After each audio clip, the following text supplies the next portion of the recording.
Hey, welcome into the Husker247 Podcast. I'm Mike Schaefer, joined by Brian Christopherson here on Tuesday morning. Brian, you are back from, I assume, sunny California. It's usually sunny when I've been out there. Was it sunny? It looked sunny on the broadcast, so I assume there was that. It was a beautiful day on Saturday. Friday, it was the wind was something else. Like these poor seagulls were just like, it was a dogfight for them. I watched one seagull though that just let the wind take him like 200 yards. He just let it carry him, and I thought it was a beautiful sight. So yeah, Bruntz and I were in Hermosa Beach, where a scene in La La Land was filmed. Okay. The cafe, the jazz cafe that's in that movie. So if there's any big fans of that, Never seen the movie. Is it worth seeing? If it depends. Are you a musical guy at all? Can you take music? I do like musicals. So granted, it tends to be more like Book of Mormon and Hamilton and that kind of thing. Mm-hmm. But my hold up on it, and this might be the dumbest thing ever, I don't particularly enjoy Emma Stone. So I don't really have any affinity to watch a movie where she's one of the main characters. That's really what it comes down to. So. Yeah, I'm not going to spend a lot of time trying to sell people on it. I thought it was pretty good for a musical. Yeah. Okay. But my mom raised the Christopherson boys like with music. Musicals are kind of in the background, like Sound of Music. We watch every year and stuff. Like I could sing, not going to, but I could sing every song from Sound of Music if was needed because I grew up around it. We had season tickets to the Lead a couple years ago. Saw Chicago and The Grinch, Legally Blonde. Alanis Morissette has a musical, and then Hamilton as well. So it was a good crop of them. I'm not anti-musical by any means. I'm more anti-Emma Stone. I think that's more where I'm at with it. I have to say this because I know we're not talking football yet. So give me another minute and a half, folks. I informed my wife that you and Bruntz were at the beach, and she was just like stunned by this. She didn't think of you or Bruntz as beach people. Do you have any kind of retort to that? Oh, she's right. We didn't actually go on the beach. We just went on the pier. We didn't step foot on the sand at all. I think even that would have just surprised her. She just doesn't. She's like, they don't seem like they'd be beach people at all. So are you a beach person? I mean, for 7 months in Florida, I lived like a mile from it. So I was then, but that's about the last time I could call myself a beach person. So no, I'm not. She's right. Basically, I'm more of a lake person. Okay. To clarify, she's not a beach person either. She doesn't understand what people are fascinated by the ocean, which just blows my mind because I think the ocean's incredible, but it's neither here nor there. All right. I promise football. We're getting to football. Nebraska, of course, lost 28-20 on Saturday to USC. It is now Tuesday. We've heard from Matt Rule. We actually heard from Troy Dannen as well. So we'll get into comments from him at the end of the show about a variety of things. But you heard from Matt Rule after the game on Saturday. You heard from Matt Rule on Monday. Anything kind of stand out about what he had to say on Monday, a few days after, a chance to process, a chance to watch the film, and a chance to punt the narrative forward? Yeah, there's a couple things. I mean, first off, he's hit this drum before, but it's not a curse. It's not any of this stuff. It's just doing everything a little bit better. And that has to continue to be stressed because sometimes that flies around here and it's like we have to blow up Little Red or something, like the whole thing of something's got to happen to change the dynamic around here. But basically he was like, no, when you call cover two, play cover two. When when a corner's supposed to do this, communicate right. When you're in position to pick off a pass, go get it. And that was a disappointment in that game is Nebraska's veteran secondary just didn't have a very good game in key moments. They had some plays where they were obviously won, especially early on when Hartzog had a great first series. But then there's just these 50-50 balls where it's like, should be Nebraska's probably. Actually, they weren't even 50-50 balls, Schaefer. They were like some of them were 25 Nebraska ball. Yeah, that's what they were. Like the second touchdown should have been picked off. The one that set up the first touchdown should have. I'm talking about old news at this point, but that was the most frustrating part to me about that game, and obviously it was to Rule too. It was like the game literally went through the grasp of the Husker defensive back's hands. Yeah, and that's, Bruntz said this to his credit. He basically said this a while ago, and I don't know if it was before the Indiana game, after the Indiana game. I wish that I knew exactly when he just started saying it, and it's not anything new, and it's not anything anyone else hasn't come around to as well, but he was kind of the first one of the three of us to sort of lay it out exactly like this. Ultimately, they just don't have enough guys who make plays, or they have opportunities and they don't take advantage of them. We can talk about coaching. We can talk about everything from the 10,000-foot view.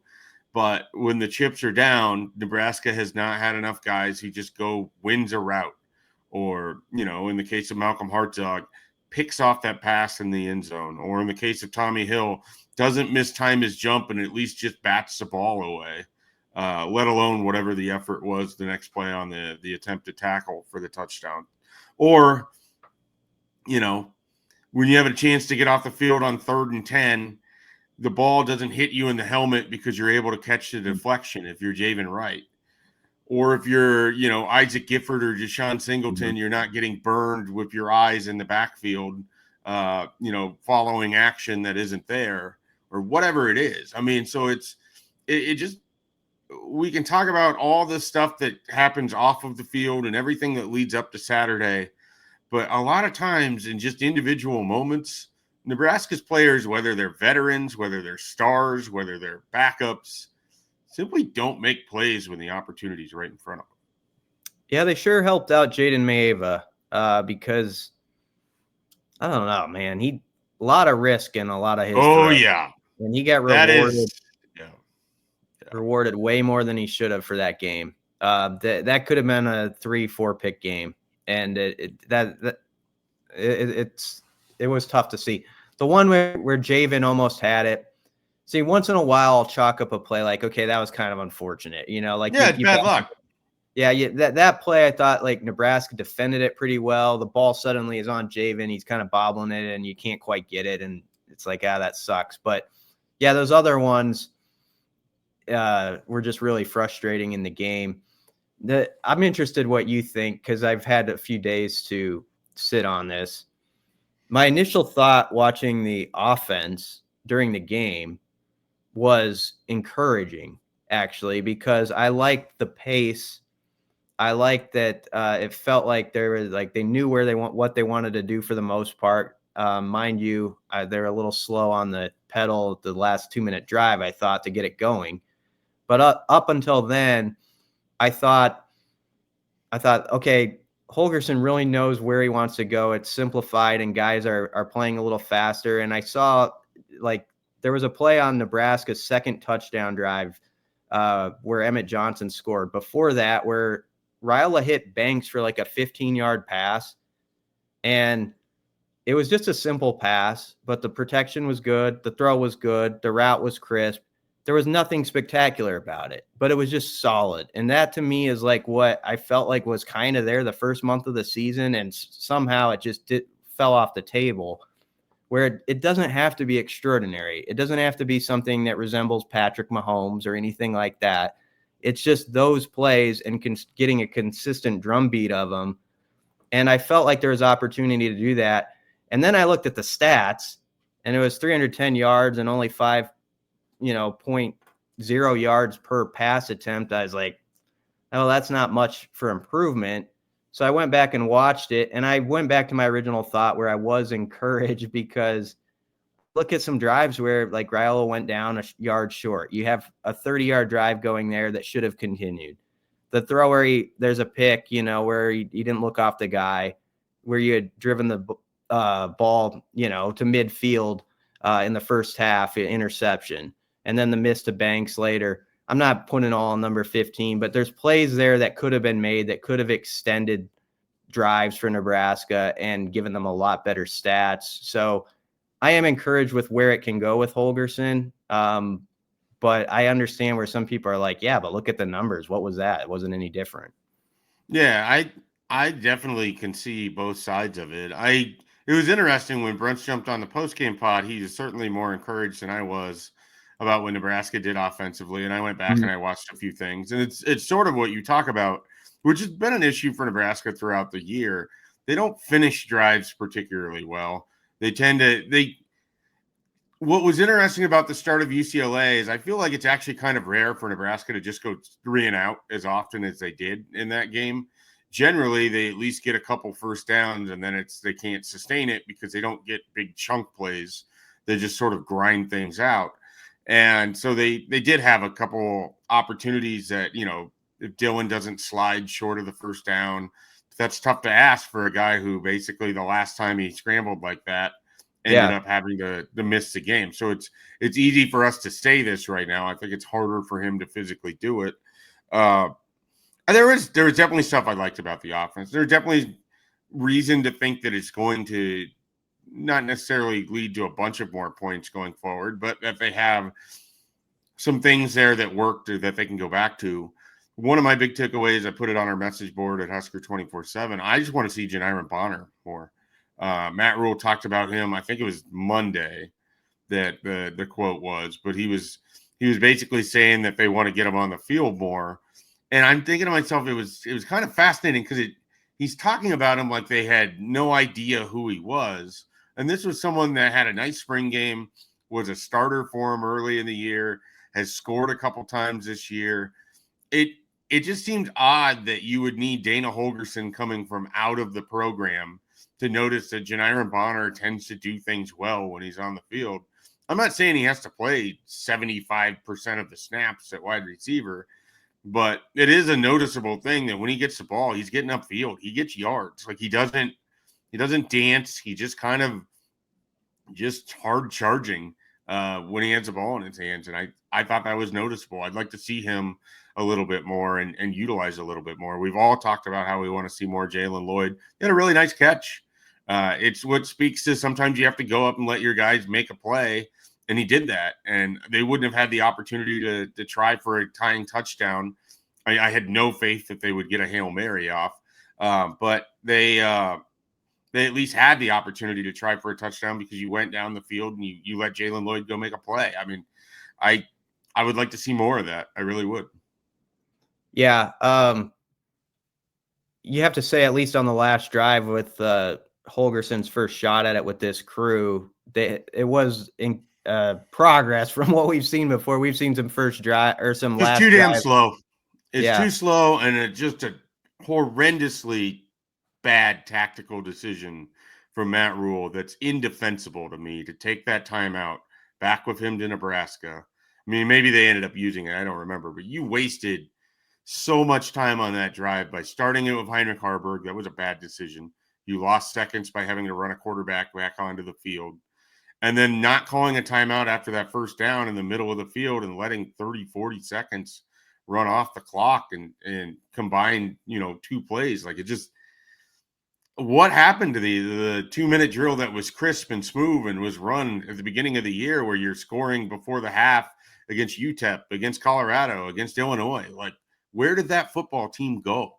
Because they had no urgency down 8 in the Coliseum on Saturday. Yeah. The one where they should have called it, to me, when I watched it back, a lot of the plays did. Okay. The first 2 plays took up 45 seconds because the drive. Yeah, you got to the 2-minute stoppage or whatever we So they call got it now. so that was where really you're already in a little bit of trouble because you're at 2 minutes and you've gained 6 yards. And then they hit an 8-yard pass to Banks to the 49, their own 49. And there was 1:07 left, and they had 2 timeouts at that point. And it was 2nd and 2. And that in real time was where I thought they should have used a timeout.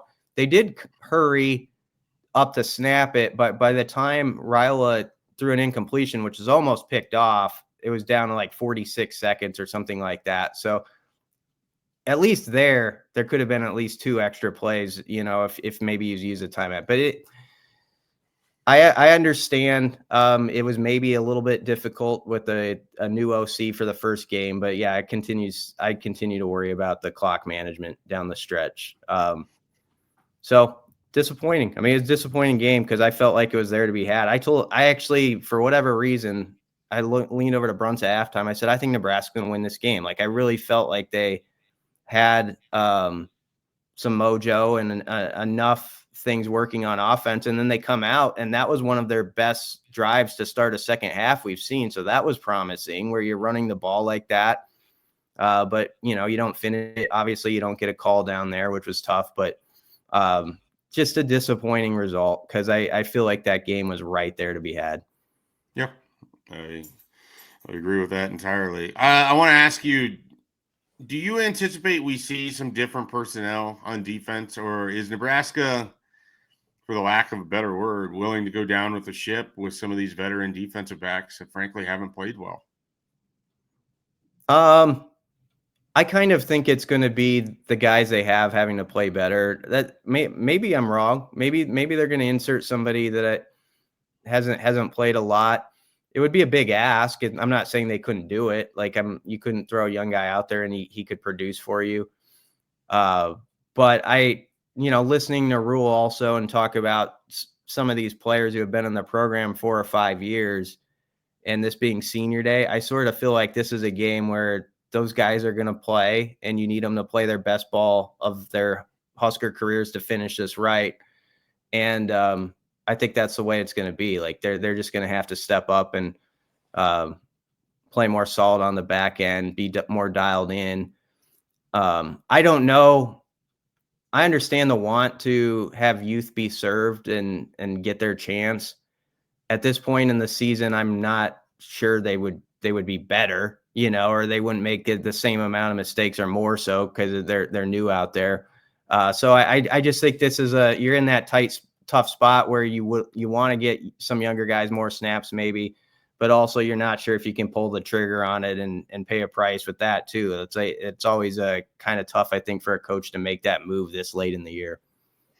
Yeah, and I'm not advocating that guys have to be completely benched, but I do wonder if it wouldn't make sense to work some people in. Because the mistakes that you're having, some of the busts that you have, some of the things that aren't going right for you. Now, I'm not talking about Malcolm Hartzog here, but Nebraska safeties have murdered this team multiple times with busts, and they're veterans. So, like, if it's, we don't want someone back there who's going to make a simple mistake, here we are. I mean, there's no excuse for some of the stuff that goes on. And for as often as Nebraska just looks like they're chasing wide receivers because someone didn't have the coverage right, or didn't get to the right spot, or read it as a run play and was completely faked out on it. I mean, it has been eye-opening to me how bad Nebraska's safeties have been. I had no idea that Omar Brown covered up as much as he did last year, or was as valuable as he was, because Deshaun Singleton has really struggled. And then Isaac Gifford, I mean, he is late on everything. He's late on his run fits. He's late in coverage. He's late to help out with spill tackling. Like it's looking really rough. And I don't know if he's hurt. I don't know. He looks slow. It's not the same guy from 2023. There's no question about that to me. Yeah, I mean, it's. I understand what you're saying. It's just one of those weeks though where I think it's going to be a lot of the same guys, and they're going to have. And I don't know if that's wrong. Yeah, it's hard to watch the same people be in the same issue, and then we look around and we're wondering, well, what's going wrong with the defense? Well, if you continually have busts because they can't read a play-action play correctly, or if they can't fill their run fit, and you wonder why the cutback lane is wide open there for the running back, you don't have to ask that question anymore. We know why. And if we know why, the coaches know why.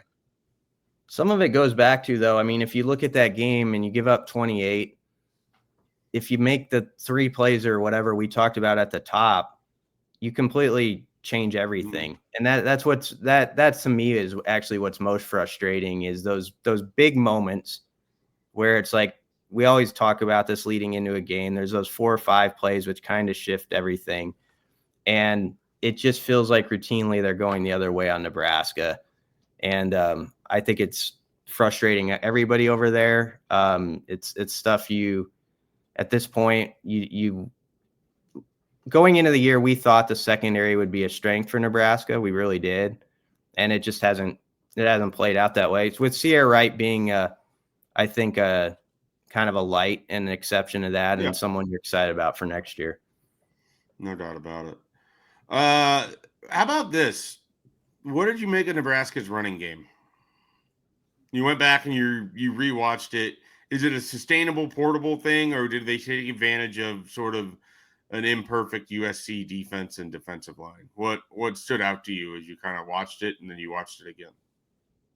Yeah, that's one of the things where I'm hopeful going forward is maybe with what Dana's doing, he's found a few things. And I guess what I like the most is that first drive of the third quarter. I think on the first 8 carries, Nebraska averaged almost 8 yards. And Dowdell was running hard. Like, I know he didn't make that last guy miss, but he had some nice runs. And Emmett had a really couple of great effort runs mixed in there where he got like those extra 3 or 4 yards. And I did think the offensive line played pretty well. Rule said they played, one of their best games of the year. And in pass pro, they were really strong, aside from the one where they weren't on the same page snap count late in the first half. But yeah, I thought the run game is something where you're hopeful that maybe with a new direction and maybe some of the stuff they're doing elsewhere, that he's found a few things that they can rely on down the stretch. And I know USC is not a juggernaut on defense, so you got to take that into the equation. But I did feel probably more so than most any other game for a little bit there in the third quarter, like Nebraska could actually, go right at someone and have some success. And so that was sort of a change of pace. Let's switch gears here. Let's get into some of Troy Dannen's comments. Nebraska football has a lot of stuff going on. I mean, obviously they have a stadium renovation they want to get to. They're going to insert grass on the field. We have future opponent venue change potentially, or schedule change potentially with Nebraska, Cincinnati. What stood out to you about some of the stuff that Troy Dannen covered when he spoke on the radio? Yeah, the scheduling stuff's probably some of the most interesting to fans. It really sounds like that game that was going to be in Indianapolis is pointed toward Kansas City. And I think we're going to hear officially about that sooner than later, which is good for both teams, because Cincinnati gets some of that gate, and so that's useful to them because it'll, I think Nebraska, at least for an opener, will obviously have a ton of fans if the game is in KC. It's good for Nebraska, more of a home game environment than it would have been. So I see no downside to that. So that was, I think an exciting possible headline that's ahead. The other stuff, I don't know if there was a big takeaway other than everybody feels it over there. Like, you can tell, like, they know that people are tired of the same movie, and it's got to change soon because that sellout streak, we can talk about that, but it's just like keeping like the younger generation and everybody fired up about it. And we go through this whole thing for 7 or 8 months every offseason, Schaefer, where there's sort of this buildup about what the team can be. And I think people are they're tired of that too. They just like, they're like, wake me up when it changes sort of deal. And so I understand where Dannen, who just got here, he knows how big a deal it is, which he pointed out last night. They got to get that 6th win, and you got to at least have some energy around here in December about another game and stuff like that. Ideally for him, of course, you'd win the last 2. And then, I will say moods can flip dramatically, as you've seen around Husker football. Like, if you suddenly beat Wisconsin and Iowa, people would kind of be walking a little taller, like, okay, where are they going for the bowl game? So there is that opportunity, but I think everybody over there knows what's at stake, and they've got to break through big time in these next couple of weeks because there's a high frustration level right now. Do you anticipate that because everyone sort of knows what's at stake, that Nebraska, I think they're playing tight. Like, I thought they looked tight on Saturday. I think some of the stuff that didn't get made is a product of playing tight. I think Dylan Raiola is trying to be so perfect with his passes. He's trying to place the ball instead of just letting its arm talent come through. How do you overcome that? Yeah, that's tough. I mean, part of it, and this is like Captain Obvious stuff, but they've got to come out on Saturday and like, okay, there's going to be like a 3rd and 5 that Wisconsin's going to have on the first series. They got to get off the field in that moment. We talked about these plays, and sometimes we'll highlight like these 4 or 5, like 30-yard plays. But just as important, especially in a game like this, there's going to be a 3rd down early, 3rd and 4, whatever. They can't give up that 7-yard pass. They can't let the chains keep moving. It's got to be a deal, I think, where Nebraska comes out, grabs the lead, and there's sort of that playing with the wind at your back feeling to a game that they just haven't had enough this year. You know, they had it against Colorado, of course, when they're just on fire for that game, and they came out and they established it right from the first play. It's got to be that sort of game Saturday where you come out and you hit first. And I think that maybe alleviates some of that if you get some of that feeling in the stadium, like, okay, this is going to be one of those days. This is that cathartic game we thought UCLA was going to be a couple weeks ago. So I think they've really got to interject that feeling into the stadium in the first quarter, because I do think sometimes, for whatever reason, like the 13-7 halftime deficit against UCLA, I know that Bruntz just kicked their tail in the first half, but still it's 13-7. And it did feel in the stadium like, okay, it's the same thing. Like you kind of felt like it was a loss. And it's hard to think guys on the sideline don't think the same thing everybody else is thinking in the stadium. Yeah, no doubt about it. With it being a senior day, do you anticipate some extra juice maybe? Some of these guys, it's their last opportunity to play in front of Memorial Stadium. Could that help with the crowd? Like, I mean, I know I'm grasping at straws here, but yeah, it feels like Nebraska just needs a little extra of everything just to kind of get over the hump to get to this 6th win that has eluded them now for however many seasons. And then a follow-up on that, who are some of the seniors that really have stood out to you? I mean, guys that, you know, you're going to watch the end of their career here over the next few weeks. Yeah, I do think there's going to be some added emotion. And I think if Husker fans wake up Saturday and you have your ticket, but you're kind of like, you know, like going over there, I think you got to, if you want to fire yourself up to be ready for it, you got to think of a guy like Ty Robinson. And you've seen it like in post games for years. It's just been a tough scene. Like he's routinely up there and answers questions. And I mean, some of these losses put a big man on the verge of tears, you know, like the one against UCLA. I felt like that was the feeling in the room. Like, why can't you get over the hump?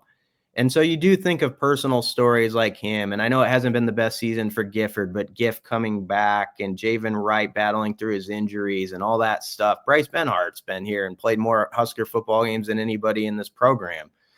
And I do have an appreciation for guys who have stayed in the arena and tried to get this thing over the hump. And I think if you want to get fired up about it, it's thinking about guys like that and what it would mean. I just wrote a thing on our site about it. Nebraska getting to 6-5 is not going to excite a guy in Boise, Idaho, or they're not going to pay any attention to it. This is not that type of game. But where we're at and what we understand about what this program has been through and what specific players have suffered through as far as these painful losses, then you kind of understand how a win Saturday would be really important for them. And I think also for this team, December's has to be different around here. It can't be the same thing where we're not talking about, I don't care who they're playing, but we've got to have a game that we're talking about and some practice on a Tuesday we're writing a notebook about. It's just got to be a part of the fabric again. And those young guys need the practices. So it's one of those times where I get why people are apathetic, but Nebraska football, if they're going to turn a corner and do it with this crew, this is the type of 2 weeks where you got to have it, man. You got to have the stuff to kind of give you something that goes into 25. There you have it from BC. Nebraska's got to have it. I think we all feel it. They certainly feel it over there. Because of that, it's because of that Hermosa Beach influence, I think. Okay. Come full circle here on the Husker 24/7 podcast. All right, we will be back this week with several podcasts. We're going to have basketball one that'll go up on Wednesday. Of course, we'll have the Hypecast. We have Connor Happer locked in for that one. We'll have plenty of coverage of everything going on at Husker247.com. So we invite you to check all of that out. So a lot going on. Critical week for Nebraska, Wisconsin. Keep it locked into Husker 24/7. We got all the coverage you need.